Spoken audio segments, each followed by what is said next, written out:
بسم اللہ الرحمن الرحیم۔ ہم جس جہاں میں رہتے ہیں یہاں انسانوں کے علاوہ دیگر بے شمار مخلوق بے آباد ہیں۔ بعض وہ ہیں کہ جن کے متعلق مختلف کہانیاں اور واقعات موجود ہیں، جیسے انکا پرندہ یا ڈائناسور وغیرہ۔ بعض کو ہم انسانی آنکھ یا مختلف آلات کے ذریعے سے دیکھ سکتے ہیں، جبکہ بعض کو نہیں۔ انہی میں سے ایک مخلوق جنات ہیں۔ یہ حق تعالیٰ نے زمین کی پیدائش سے پہلے پانی پر جو آگ پیدا کی تھی، اس آگ میں نور بھی تھا اور ظلمت بھی۔ نور سے فرشتوں کو پیدا کیا اور ظلمت سے دیووں کو پیدا کیا اور خالص آگ سے جنات پیدا کیے۔ چونکہ فرشتوں کا مادہ تخلیق نور تھا، اس لیے وہ اطاعت خداوندی میں لگ گئے، گناہوں سے دور رہے، اور چونکہ شیاطین دھوئیں سے پیدا ہوئے تھے، اس لیے وہ کفر اور ناشکری میں مبتلا ہو گئے۔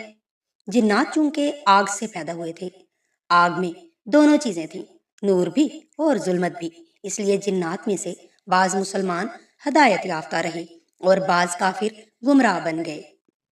بہرحال جنات کی تخلیق کے بعد جب ان کی نسل بڑھی تو حق تعالیٰ نے ان کو اوامر و نواہی کا مکلف بنایا۔ جنات ایک عرصے تک اطاعت الہی میں مصروف رہے، بعد میں کفر و ناسپاسی میں پھنس گئے۔ حق تعالیٰ ان کی ہدایت کے لیے بشیر و نذیر بھیجتا رہا، مگر وہ اپنی فطرت سے مجبور تھے۔ آخر حق تعالیٰ نے فرشتوں کی ایک بھاری جمعیت ان کو ختم کرنے کے لیے آسمان سے بھیجی۔ فرشتوں کی فوج نے بحکم الہی قتل عام شروع کر دیا۔ بقیہ ایسٹ پہاڑوں، جزیروں اور غیر آباد مقامات میں متفرق ہو کر جان بچا سکے۔ ناسمجھ اور کمسن جنات قید کر لیے گئے۔ شیطان کا حال۔ فرشتے ان ناسمجھ قیدیوں کو اپنے ہمراہ آسمان پر لے گئے۔ ان میں اسرائیل بھی تھا، جو فرشتوں کی زیر تربیت روز بروز ترقی کی طرف قدم بڑھا رہا تھا۔ فرشتوں کی صحبت سے اسرائیل کو اس قدر عبادت کا ذوق و شوق پیدا ہوا کہ فرشتوں کو بارگاہ رب العزت میں ازراہ شفقت و مکرمت اسرائیل کے بارے میں سفارش کرنی پڑی۔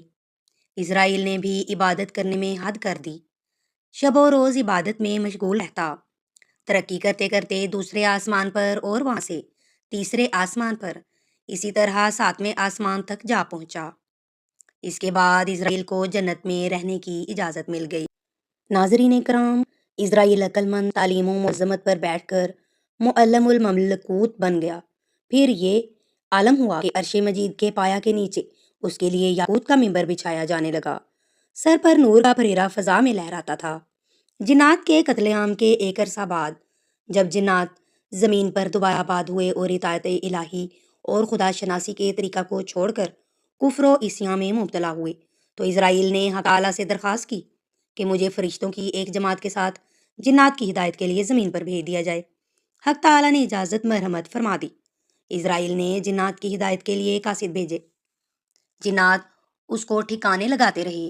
ایک قاصد بمشکل جان بچانے میں کامیاب ہو سکا، جس نے اسرائیل کو سارا قصہ سنایا۔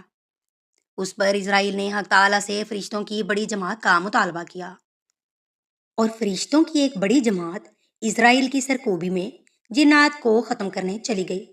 ناظرین کرام، اس مرتبہ فرشتوں کی جماعت نے تمام جنات کو قتل کر دیا اور کوئی تھوڑے بہت اپنی جان بچانے میں کامیاب ہو گئے۔ جنات کے ناپاک وجود سے زمین کی پاکی کے بعد حق تعالیٰ نے ابلیس کو زمین کی خلافت عطا فرمائی۔ اسرائیل اس عظیم الشان کارنامے پر مغرور ہو کر دل میں کہنے لگا کہ اگر خدا تعالیٰ نے زمین کے انتظام و انصرام کے لیے کسی اور شخص کو نامزد کیا تو میں اس کو ہرگز قبول نہ کروں گا۔ اس دوران میں ایک روز فرشتوں کی نظر لوح محفوظ کی ایک تحریر پر پڑی، جس کا مفہوم یہ تھا کہ میرا ایک مقرب بندہ عنقریب خسران اور لعنت ابدی میں گرفتار ہونے والا ہے۔ فرشتوں کو یہ تحریر پڑھ کر فکر ہوئی، خدا جانے یہ تحریر کس کے متعلق ہے۔ ابلیس سے ذکر کیا تو اس نے کہا، یہ تحریر تمہارے متعلق نہیں ہے، میں تم سے بہت عرصہ پہلے یہ تحریر پڑھ چکا ہوں۔ اسرائیل نے فرشتوں کے متعلق دعا کی کہ اے اللہ، ان فرشتوں کو اس لعنت اور خسران ابدی سے بچائیو۔ اپنے کو بھول گیا۔ شیطان کے دماغ میں یہ بات سمائی ہوئی تھی کہ جو مرتبہ و اعزاز اس وقت مجھے حاصل ہے وہ مجھ سے واپس نہ لیا جائے۔ جب انسان کی ابتدا ہوئی تو اللہ پاک نے شیطان اور فرشتوں کو حکم دیا کہ حضرت آدم علیہ السلام کو سجدہ کرو۔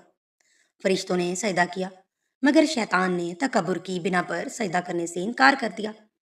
اس کے بعد شیطان اور انسان کی دشمنی شروع ہو گئی۔ ناظرین کرام، تب سے لے کر آج تک ہمارے پیچھے یہ شیطان پڑا ہوا ہے اور دنیا کے ختم ہونے تک یہ ایسا ہی کرتا رہے گا۔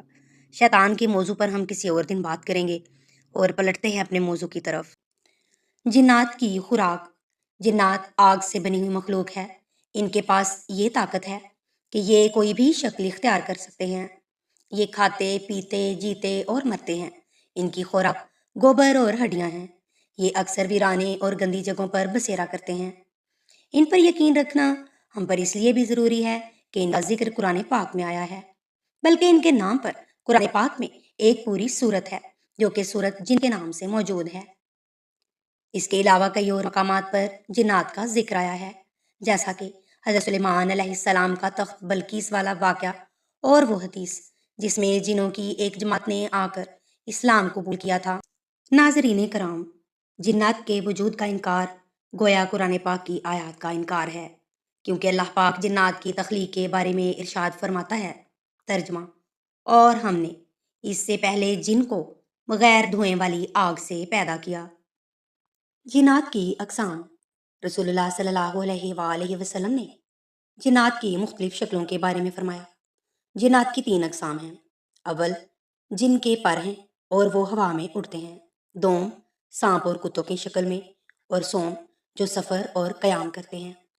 ہمارے پیارے نبی صلی اللہ علیہ وآلہ وسلم کے پاس جنات کے وفود کا آنا، قرآن کریم کی صورت بھول جانے پر آپ صلی اللہ علیہ وآلہ وسلم کی بارگاہ میں حاضر ہونا، اپنی خوراک کے لیے آپ صلی اللہ علیہ وآلہ وسلم سے سوال کرنا وغیرہ ایسی بے شمار احادیث ہیں کہ جن سے جنات کا وجود روز روشن کی طرح واضح ہوتا ہے۔ جب اللہ پاک چاہے تو ان کی موجودگی کا بھی احساس ہوتا ہے۔ بہرحال، جن ہو یا انسان، ہمارا اس دنیا میں آنے کا مقصد ایک ہی ہے۔ ترجمہ: اور میں نے جن اور آدمی اس لیے بنائے کہ میری عبادت کریں، لہٰذا ہمیں چاہیے کہ اپنے مقصد کو پہچانیں اور رب کی بارگاہ میں سربسجود ہوں۔ اللہ تعالیٰ ہمیں اس کی توفیق عطا فرمائے، آمین۔ مزید اچھی ویڈیوز دیکھنے کے لیے دیکھتے رہیے اسلامک وائب چینل کو سبسکرائب کر دیجیے، ویڈیو کو لائک اینڈ شیئر کریں۔ اگلی ویڈیو تک مجھے دیجیے اجازت، اپنا بہت سا خیال رکھیے، اللہ حافظ۔